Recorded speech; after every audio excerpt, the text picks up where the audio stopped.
যে আপনারা শিক্ষকতার কাজের প্রত্যাশী, শিক্ষকের আচার আচরণ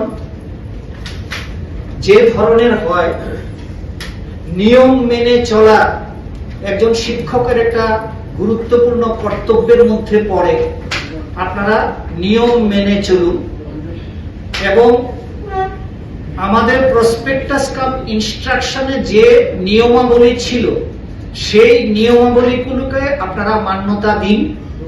আপনারা যে অভিযোগ জানিয়েছেন সবগুলোকে আমরা সাবজেক্ট এক্সপার্টের কাছে পাঠিয়েছি। সাবজেক্ট এক্সপার্ট যেগুলোকে গ্রহণ করার সেগুলো গ্রহণ করেছেন, যেগুলো গ্রহণ করার নয় সেগুলো তারা গ্রহণ করেননি। এর পরেও যদি আপনাদের কোনো অভিযোগ থাকে আপনারা আইনের দ্বারস্থ হতে পারেন।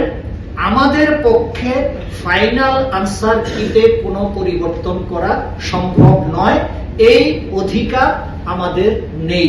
সুতরাং আপনারা আইনের দ্বারস্থ হতে পারেন এবং আবেদন থাকবে যে আপনারা আমাদের কাজে সহযোগিতা করবেন। কারণ এই রকম পরিস্থিতি যদি তৈরি হয় তাহলে তো আমাদের ভাবতে হবে যে ভবিষ্যতে আমরা আদৌ আর পরীক্ষা নিতে পারবো কিনা।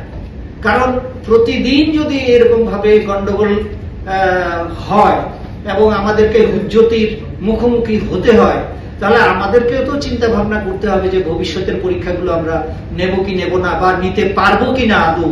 সুতরাং আমাদের অনুরোধ থাকবে সমস্ত পরীক্ষার্থীর কাছে, তাদের অভিভাবক অভিভাবিকাদের কাছে এবং রাজ্যের সমস্ত মানুষের কাছে যে আপনারা প্লিজ আমাদেরকে সহায়তা করুন।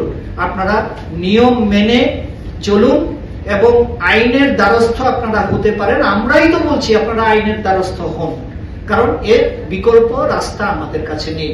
সুতরাং আমরা সবার কাছে সহযোগিতা প্রার্থনা করছি।